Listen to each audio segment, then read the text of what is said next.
안녕하세요. 함께 뛰는 경제 친절한 준기 씨 진행을 맡은 아나운서 남상미입니다.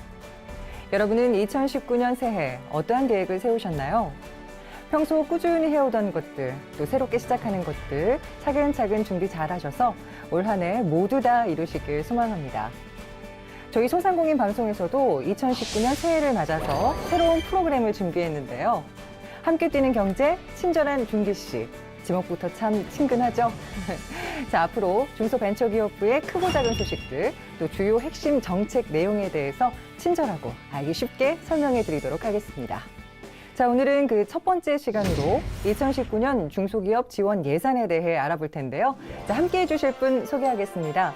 중소벤처기업부 기획재정 담당관 박용순 과장과 함께합니다. 안녕하세요. 네, 안녕하십니까. 네, 반갑습니다. 네. 일각에서는 그 함께 뛰는 준기 씨라고 하니까 배우 송중기 씨가 오는 게 아니냐는 이야기를 했었는데 제 개인적인 입장입니다만 배우 송중기 씨보다도 훨씬 더 멋지신 분이 나오셔서 네, 감사합니다. 네, 기쁩니다. 네, 네. 지금 과장님께서 일하고 계신 중소벤처기업부 어떤 곳인지 먼저 부서 소개를 좀 해주실까요? 네, 저희 중소벤처기업부는 이번 정부 들어서 차관급인 중소기업청에서 장관급인 중소벤처기업부로 승격된 부서입니다. 네. 저희는 그 중소기업인, 소상공인, 창업벤처 이런 분들을 위해서 자금, 인력, 판로, 기술 등 다양한 분야를 지원을 하고 있고요.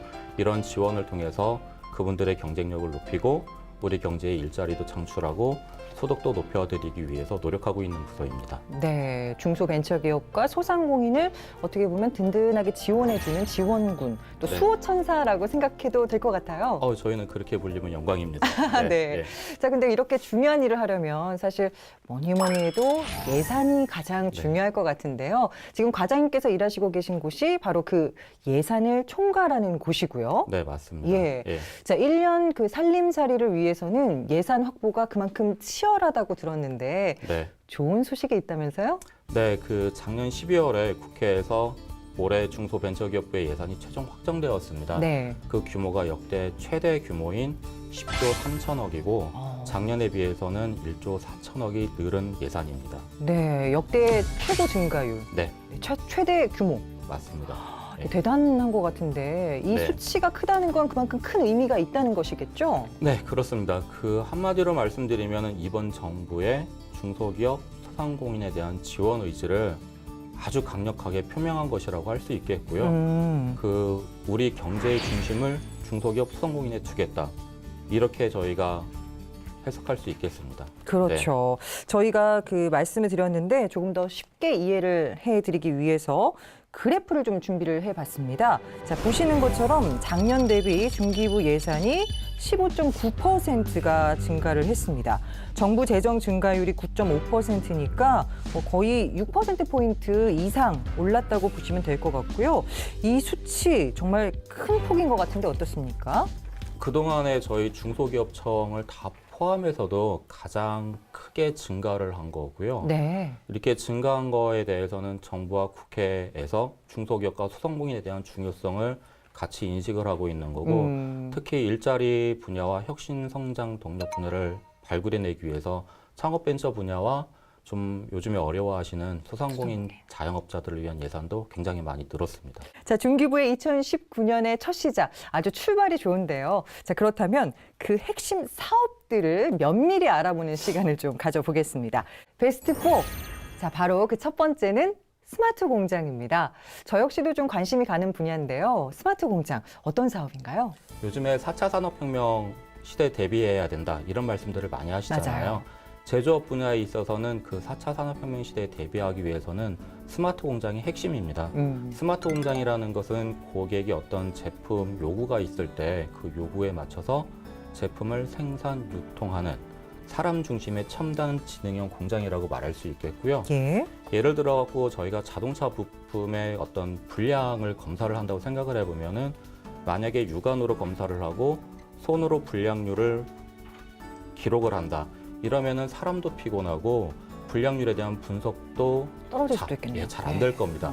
그런데 자동화된 공장에서 제품을 생산하고 불량률을 그 MES라는 생산 관리 시스템을 통해서 하게 된다면은 어떤 불량률에 대한 분석도 가능하고 사람 대신 기계들이 자동으로 분석을 해주니까 생산성도 높아지고 불량률도 낮출 수 있는 그런 장점이 있겠습니다.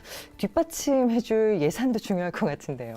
네, 아까 말씀드린 것처럼 그 스마트 공장 예산도 많이 늘었는데요. 작년에 한 1,300억 규모였는데 올해는 2.5배 이상 늘어갔고 3천억 이상 예산이 있습니다. 네. 그리고 이 예산을 갖고 스마트 공장을 처음 도입하는 기업들 지원도 하고 이미 도입한 기업들은 그 스마트 공장을 좀 고도할 필요가 그렇죠. 있습니다.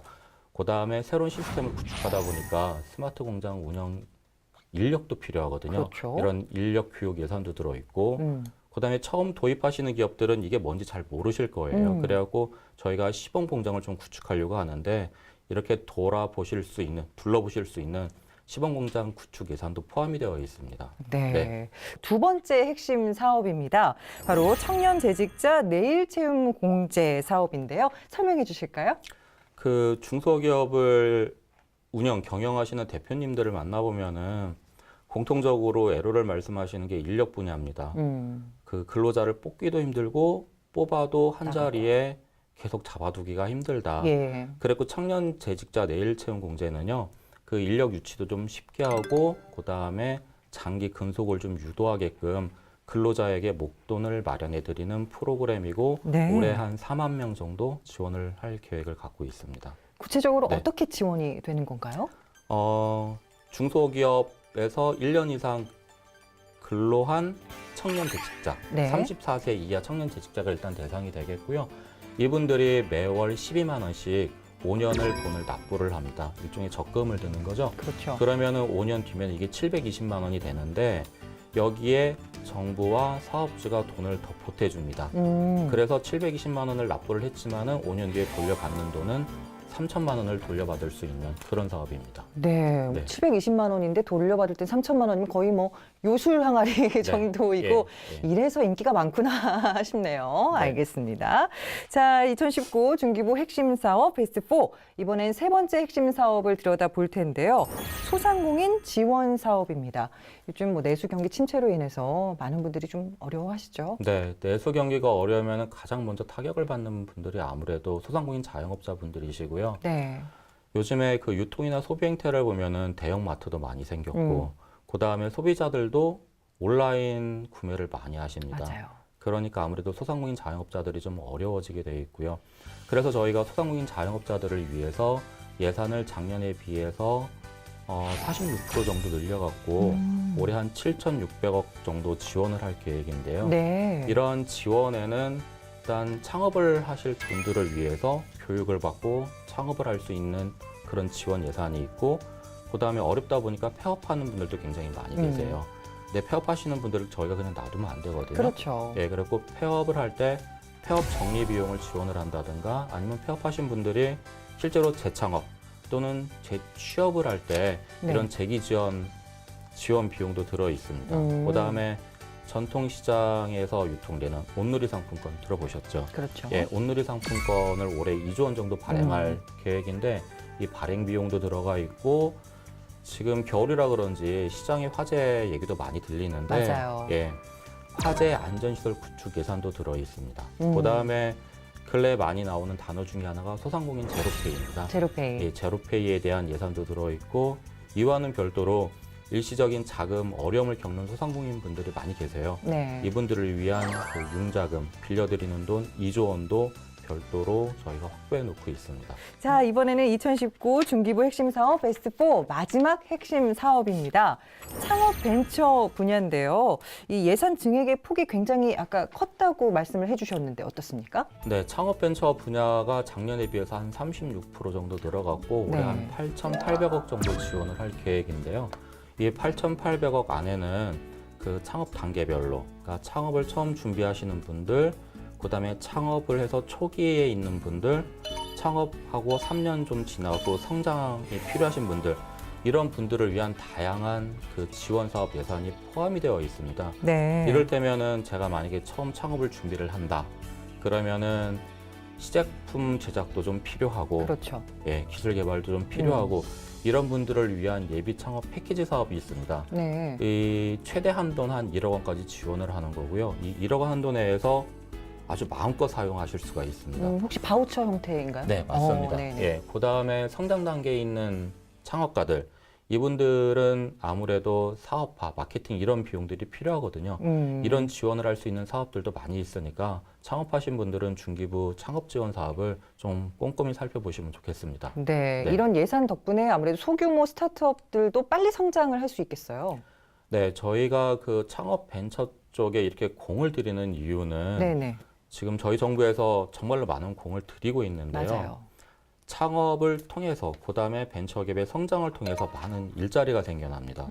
그다음에 저희 경제가 앞으로 무엇을 먹고 살 것인가 사실은 창업 분야에서 나와야 되는 거거든요. 네. 그리고 앞으로의 저희 먹고 살 거리, 혁신 성장 동력 이런 것들을 찾아내기 위해서 많은 지원을 하고 있습니다. 네, 어떻게 보면 그들이 커나가기 위한 마중물 역할을 중소벤처기업부에서 또 준비를 하고 있는 거네요. 네. 알겠습니다.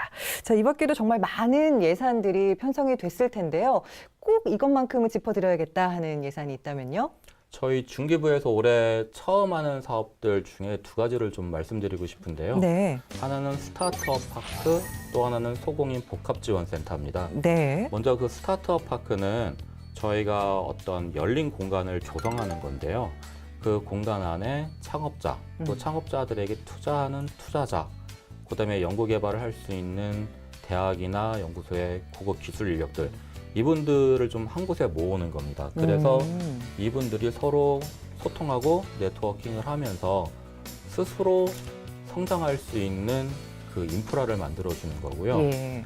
또 하나 소공인 복합지원센터는 저희 소공인들이 어떤 한 공간에서 같이 모여 있습니다. 이분들이 기술 개발도 하고 시제품 제작도 하고 전시도 하고 판매도 할 수 있는 이런 일련의 과정을 한 공간에서 좀 할 수 있게 그렇게 집적된 공간을 만드는 건데요. 이 두 가지 사업 다 저희들이 역점을 두고 있는 이유는 정부가 아무리 뭐를 지원을 한다 하더라도 지금 개별적으로 지원을 해갖고는 지금 한계를 좀 느끼고 있는 상황이거든요. 그리고 네. 여러 분야의 경제 주체들이 서로 소통하고 네트워킹하면서 스스로 성장할 수 있는 환경, 이런 환경들을 좀 조성해야겠다. 이런 취지에서 시작하게 되었습니다. 네. 같은 방향을 보면서 같은 목표를 세우고 있다면 정말 그 시너지 효과가 굉장히 클 네. 것 같네요. 네. 알겠습니다. 응원을 하겠습니다. 자, 함께 뛰는 경제 친절한 준기 씨 벌써 마칠 시간이 됐습니다. 저도 뭐 첫 해라서 그런지 시간이 너무 금방 흘러간 것 같은데 우리 과장님께서는 어떠셨어요? 그 앞으로 저희 중기부의 과장들이 나와서 개별적인 사업을 설명할 계획이 있다라고 들었습니다. 제가 네. 오늘 첫 시간이었는데 너무 재미없는 주제로 해갖고 2회가 좀 걱정이 되고 처음이라 좀 떨리기도 했고요. 네. 부족한 부분이 많이 있었을 텐데 그 다음 나오는 그 사업 담당 과정들 통해서 좀 더 구체적인 정보를 얻을 수 있으면 좋겠습니다. 네. 살림꾼으로서 앞으로의 뭐 각오나 계획 있으시다면요? 그 저희 중소벤처기업부는 항상 중소기업인과 소상공인 옆에 있다고 생각을 하고 일을 하고 있습니다. 네. 그 앞으로도 그분들의 목소리에 귀를 기울이고 부족함이 없는지 저희가 그 세밀하게 살펴갖고 힘이 되도록 노력을 하겠습니다. 알겠습니다. 저도 끝까지 응원하도록 하겠습니다. 네, 예산은 국민의 세금으로 이루어집니다. 우리의 세금이 어디에 어떻게 쓰이는지 여러분의 관심 많이 가져주셨으면 좋겠고요. 자, 함께 뛰는 경제 친절한 준기 씨는 이것으로 모두 마치겠습니다. 다음 시간에는 R&D 지원 사업에 대해 이야기 나눠보도록 할게요. 함께 해주신 여러분 고맙습니다.